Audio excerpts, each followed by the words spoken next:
Serikandi Merdeka Cup 2026 menjadi ajang penting bagi PSSI untuk membentuk rangka Timnas Putri Indonesia U17 jelang prakualifikasi AFC pada Oktober mendatang. Dengan target menjadi juara, Garuda Pertiwi akan bersaing melawan tim-tim kuat seperti Malaysia, Thailand, Singapura, Yordania, Hong Kong, dan Arab Saudi. Siapa saja pemain yang akan merebut tempat di skuad utama Timnas Putri Indonesia? Terkait ini dari berapa atlet putri ini yang diambil dari HPSL dan juga MLSC? Ada 44 pemain yang berasal dari Hydro Soccer League dari total 46 pemain. Jadi hanya ada 2 yang pemain yang direkomendasikan oleh tim pelatih yang tidak berasal dari Hydro Soccer League.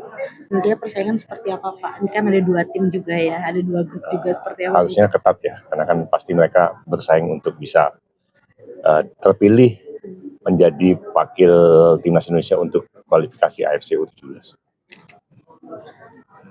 Terkait Soccer League, Bapak bilang kalau sekitar 90% dari HPSL yang akan masuk, gimana Pak udah mencapai target? Ternyata lebih kan ya? Iya, senang apa sih?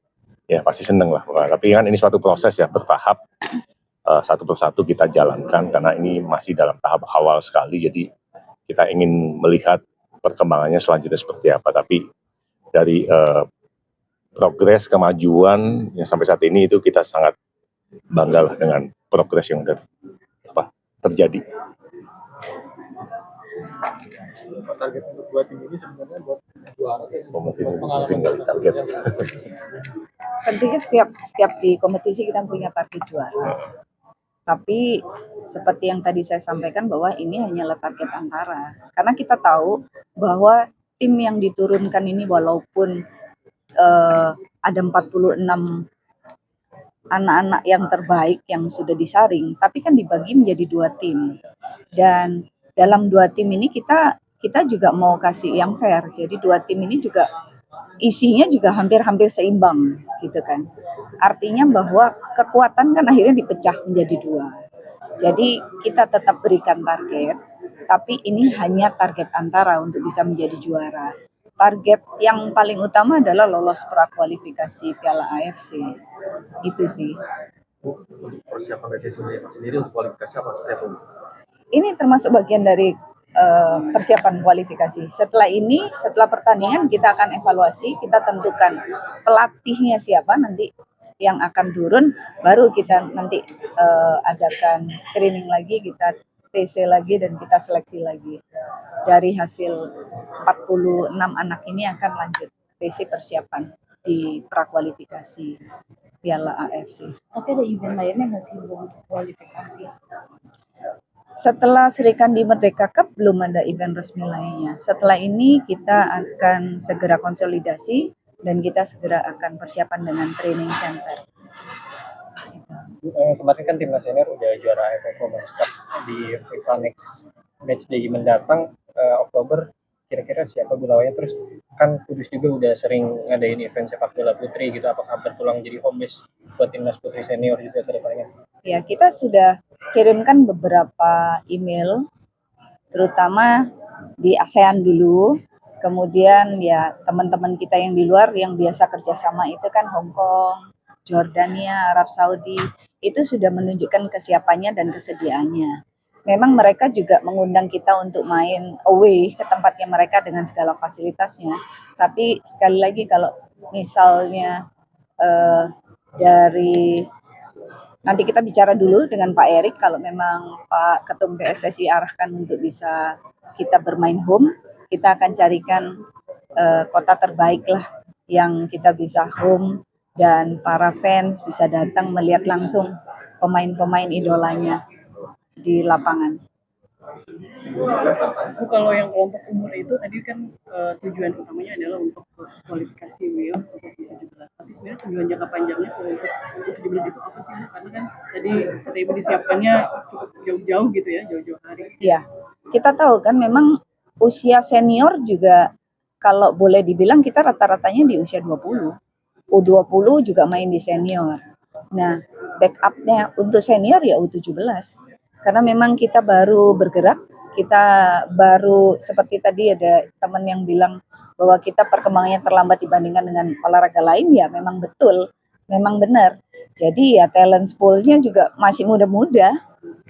Ya kita harapkan ini sebagai backup dan sebagai calon-calon pemain timnas senior yang kita terus pantau dan perhatikan.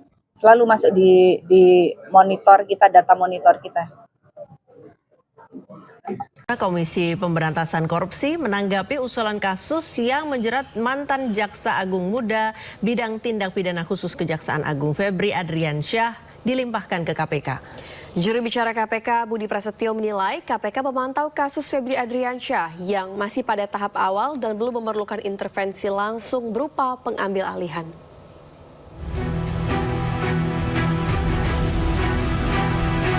KPK merespon usulan kasus mantan Jampitsus Febri Adriansyah dilimpahkan ke lembaga anti rasuah.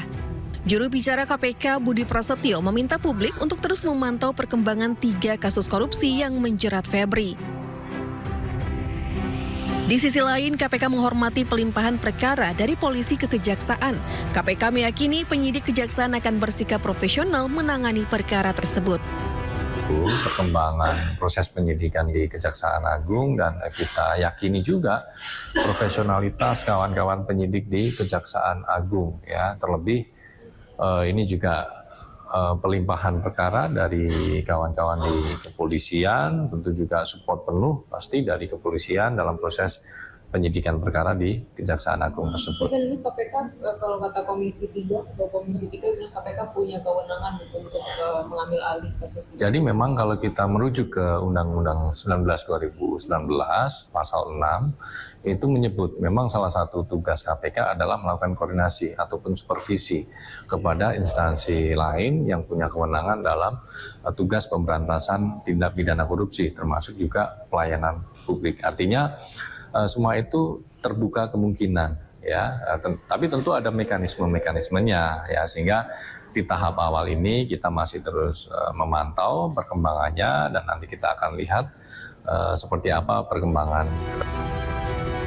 Sebelumnya, Korps Pemberantasan Pidana Korupsi Polri menetapkan mantan Jampitsus Kejaksaan Agung Febri Adriansyah sebagai tersangka korupsi dan tindak pidana pencucian uang. Tim Liputan iNews melaporkan. Ya, Lala, kalau kita ikuti perjalanan kasus Febri ini mulai dari penggeledahan, penetapan tersangka sampai pelimpahan, jalannya cepat banget ya. Benar, sprint Rizka. gitu. Benar. Kalau lari. Benar. Ingat dulu di awal-awal itu kabarnya penggeledahan dan penyitaan barang bukti di kantor Polda Metro Jaya itu digeruduk. Dalam tanda kutip itu sampai dijagain loh Friska. Dengan sampai polisinya juga siaga tempur. Karena yang datang bukan sembarang orang. Ya, ini yang jadi pertanyaan publik ya, Lala dan juga pemirsa. Dan juga gongnya bikin wow karena ada salam komando Kapolri dan Jaksa Agung. Oh, iya, tos. ya. Tos. Kita bisa difoto juga ini? Nggak bisa ya, nggak ada yang mau foto kita. Sementara itu, polisi gandeng Federal Bureau of Investigation atau FBI dan Kedutaan Amerika Serikat dalam usut 3 kasus korupsi yang menyeret mantan Jampitsus Kejagung Febri Adriansyah. Sejumlah personil FBI Amerika Serikat hadir di gedung Ditreskrimum Polda Metro Jaya. Keterlibatan FBI untuk mengecek barang bukti dolar yang disita oleh polisi. Selain FBI, Polri juga gandeng Kedutaan Besar Amerika dan Singapura. Ini ada uang USD, SGD, rupiah, termasuk emas batangan. Jadi nanti akan dilakukan uji terkait tentang Singapura dolar, US dolar dari FBI dan Kedutaan Amerika, termasuk dari Kedutaan Singapura dan Bank Indonesia. Kami akan sampaikan pada teman-teman sekalian secara berkala. Tadi dari teman kita dari Pegadaian Pusat sudah menyampaikan, nanti hasilnya dari 74 lempeng ini akan disampaikan hasilnya kepada teman-teman sekalian. Ini merupakan suatu proses dalam penyerahan penanganan perkara lanjutan yang ditangani oleh Joint Investigasi kepada Kejaksaan Agung. Saya rasa itu teman-teman sekalian ya.